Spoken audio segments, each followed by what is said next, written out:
Bapak Ibu saudara-saudari yang terkasih dalam Kristus Yesus, pada pagi hari ini kita akan disapa dengan firman Tuhan. Alangkah baiknya kita berdoa terlebih dahulu. Mari kita berdoa. Bapa Surgawi, terima kasih buat kasih setiamu dan penyertaan-Mu dalam kehidupan kami, sehingga kami boleh bangun dari tempat tidur kami. Dan saat ini kami akan memulai segala aktivitas kami. Kami menyadari kami perlunya dibekali oleh firman Tuhan.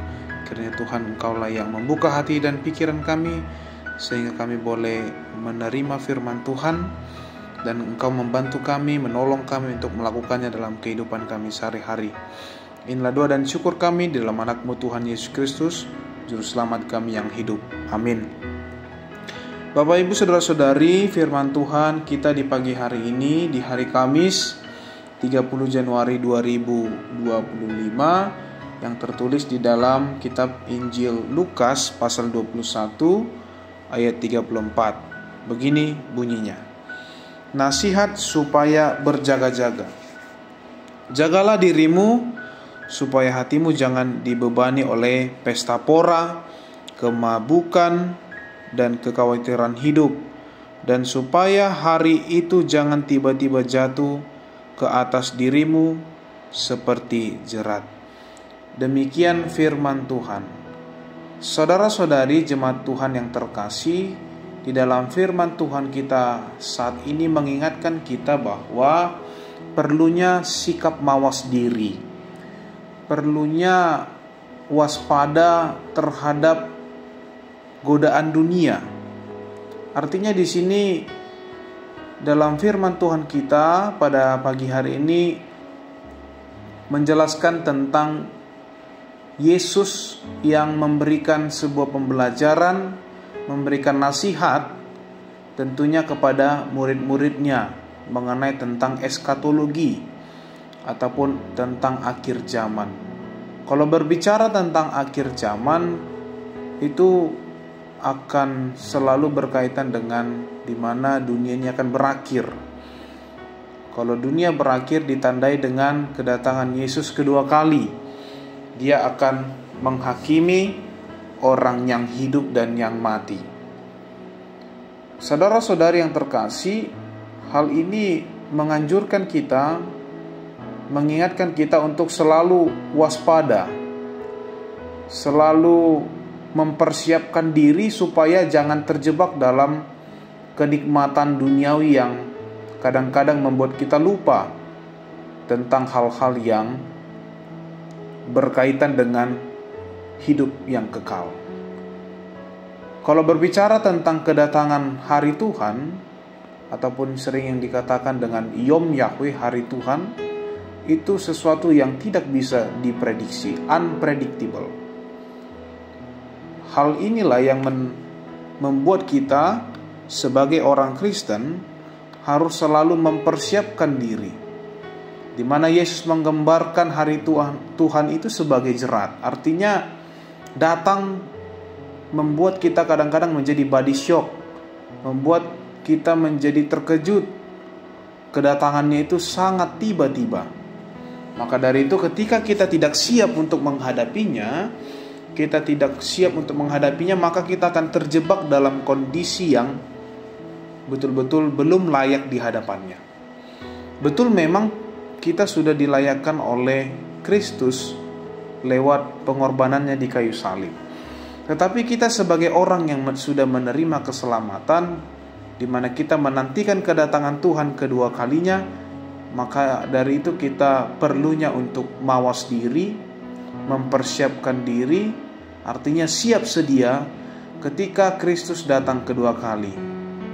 Mempersiapkan pribadimu yang terbaik di hadapan Kristus. Dikatakan di sini, jagalah dirimu supaya hatimu jangan dibebani oleh pesta pora, kemabukan, dan kekhawatiran hidup. Yang mau dikatakan di sini, terkadang kita sebagai manusia ada jargon yang mengatakan bahwa hidup ini hanya sekali. Kita dianjurkan untuk menikmati hidup, Nah, kata menikmati hidup ini kadang-kadang membuat hidup yang berlebihan. Hidup hanya untuk kesenangan pribadi. Kadang-kadang kita lupa kepada Tuhan. Lupa untuk mempersiapkan diri menghadapi hari Tuhan. Maka dari itu sebenarnya kita dituntut untuk seperti tentara yang dia sudah mempersiapkan di mana alat perangnya, baju anti pelurunya, strateginya. Maka dia ketika datang musuh, dia untuk menghadapinya sudah siap. Maka dari itu kita juga sebagai orang Kristen, sebelum datangnya Kristus kedua kali, selayaknya kita jangan mengorbankan hidup kekekalan kita hanya untuk yaitu kesenangan sementara, kesenangan yang ada di dunia ini. Dikatakan juga mengenai kemabukan. Berbicara tentang kemabukan di sini artinya hidup yang dikendalikan oleh hawa nafsu, hidup yang dikendalikan oleh kedagingan itu sendiri, sehingga bisa diibaratkan dengan manusia yang mabuk, yang dia tuh tidak bisa lagi mengendalikan dirinya. Kita boleh lihat ketika orang yang sedang mabuk karena alkohol yang berlebihan di dalam tubuhnya, sehingga dia akan oyong, sehingga dia akan lepas kendali, artinya dia tidak akan waras misalnya. Dikatakan juga pesta pora, ketika kita misalnya punya sesuatu yang bahagia di dalam hidup kita, maka kita akan berpesta. Pesta di sini, pesta pora yang mau dikatakan di sini, kadang-kadang kita lupa untuk menyadari bahwa hidup kita ini sebenarnya hidup yang dianugerahkan oleh Tuhan. Tentunya dalam menghadapi hari Tuhan yang akan datang, janganlah kita pesta pora hanya untuk kesenangan pribadi, kesenangan untuk memuaskan hawa nafsu, memuaskan diri sendiri ataupun kelompok sendiri. Yang mau dikatakan di sini, tolong untuk bisa memisahkan di mana kepentingan duniawi dan juga kepentingan mengenai hidup yang kekal. Tidak dikatakan bahwa urusan duniawi ini tidak penting, tetapi mari kita menjadi pribadi yang mau untuk mempersiapkan diri, mencari Tuhan. Biarlah Tuhan yang mengendalikan hidup kita.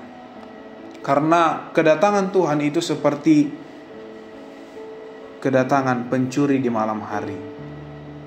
Maka kita diajak untuk selalu berjaga-jaga. Dan tentunya dikatakan di sini juga di ayat 35 sebenarnya dikatakan harus di ayat 36 senantiasa sambil berdoa. Berjaga-jagalah senantiasa sambil berdoa. Berjaga-jaga sambil berdoa. Berdoa kepada Tuhan artinya kita selalu menjalin relasi kepada Tuhan, meminta pertolongannya supaya kehendaknya lah yang terjadi dalam hidup kita. Yang mau diajak bagi orang Kristen saat ini, Bapak Ibu Saudara-saudari, yaitu hidup di dalam kekudusan. Sambil berdoa menjalin relasi kepada Tuhan, tetapi tidak lupa dengan hidup kudus. Artinya kita hidup di dalam kebenaran firman Tuhan. Hidup di dalam tuntunan dari Tuhan. Supaya kita jangan terlena akan gemerlapnya dunia ini, seakan-akan menjanjikan hidup kita, tetapi menjauhkan kita daripada hidup yang kekal. Maka dari itu sebenarnya penekanannya adalah carilah dahulu kerajaan Allah. Kalau mengenai tentang dunia ini, itu akan sedarinya akan diberikan secara automatically, akan diberikan kepada kita ketika kita sudah berfokus kepada kerajaan Allah. Maka dari itu menjadi prioritas kita adalah selalu mengikut Tuhan, tetap setia, tetap berjaga-jaga, tetap berdoa meminta pertolongan Tuhan, supaya Dialah nanti yang menguatkan kita untuk tetap berjaga-jaga di dalam kehidupan kita. Saya meminjam apa yang dikatakan Martin Luther, sekalipun saya tahu besok dunia akan hancur, akan berakhir, saya masih akan tetap menanam pohon apel kecil saya. Artinya kita harus selalu mau mawas diri, berjaga-jaga, selalu melakukan hal-hal yang baik. Misalnya kita seorang pecinta alam, mari kita menjaga relasi kita dengan alam, menjaga kelestarian alam. Begitu juga dengan Tuhan. Tetaplah menjalin relasi dengan Tuhan, berjaga-jaga sampai pada nanti kita akan bertemu dengan Kristus di hari penghakiman terakhir itu. Kiranya kita akan dikuatkan oleh Tuhan. Tetaplah menjaga iman dan percaya kita dalam hal menyambut hari Tuhan kelak yang akan datang. Amin. Mari kita berdoa. Terima kasih Tuhan buat firman-Mu di pagi hari ini yang mengingatkan kami untuk selalu mau berjaga-jaga, untuk mawas diri, di mana kami masih di dalam kehidupan yang menantikan kehadiran Kristus kedua kali, di mana akan menghakimi orang yang hidup dan yang mati. Kiranya Kau Tuhan yang selalu menuntun kehidupan kami, supaya kami tidak terlena akan gemerlapnya dunia ini, tetapi kami senantiasa selalu berjaga-jaga dan senantiasa berdoa di hadapan-Mu, supaya kami ingat bahwa kehidupan yang sekarang ini adalah kehidupan yang sementara, tetapi menjadi fokus kami adalah kehidupan yang kekal yang Engkau telah sediakan bagi orang yang percaya, bagi orang yang mau setia sampai akhirnya.